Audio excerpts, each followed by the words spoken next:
Milk beauty খ্যাত অভিনেত্রী তামান্না ভাটিয়া নতুন বছরে তার জীবনে একটি বিশেষ অধ্যায়ে পা রাখতে যাচ্ছেন। খল চরিত্র করে আলোড়নতোলা অভিনেতা বিজয় ভার্মার সঙ্গে তার প্রেমের গুঞ্জন চলছিল অনেকদিন ধরেই। তবে এ নিয়ে কেউই মুখ খুলেননি। এবার তাদের সম্পর্ক নিয়ে খোলামেলা কথা বলেছেন তামান্না।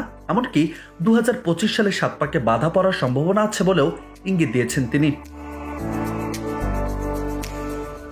সম্প্রতি ভারতীয় গণমাধ্যমে এক প্রমোশনাল ইন্টারভিউতে তামান্না তার ব্যক্তিগত জীবন নিয়ে জানান, প্রেমের সম্পর্কের জন্য জীবনে দুধায় হৃদয় ভেঙেছে তার।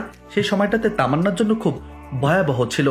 আরও জানান, তিনি খুব কম বয়সে একজন ছেলের সঙ্গে প্রথম ভালোবাসায় জড়িয়েছিলেন এবং দ্বিতীয় সম্পর্কটি ছিল তার অভিনয় ক্যারিয়ারের শিখরে থাকা অবস্থায়। তবে এত কিছুর পরও বাহুবলী খ্যাত তামান্না প্রেমিকের নাম প্রকাশ করেননি। এর আগে গুঞ্জন ছিল যে তিনি ভারতীয় অভিনেতা বিজয় ভার্মার সঙ্গে ডেট করছেন।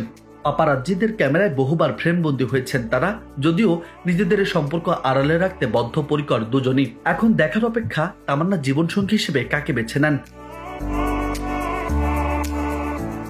সবশেষ তামান্না ভাটিয়াকে আইটেম গার্ল হিসেবে দেখা যায় অমর কৌশিক পরিচালিত স্ত্রী 2 সিনেমায়। এই সিনেমায় আরও অভিনয় করেছেন রাজকুমার রাও, শ্রদ্ধা কাপুর, পঙ্কজ ত্রিপাঠী সহ আরও অনেকেই।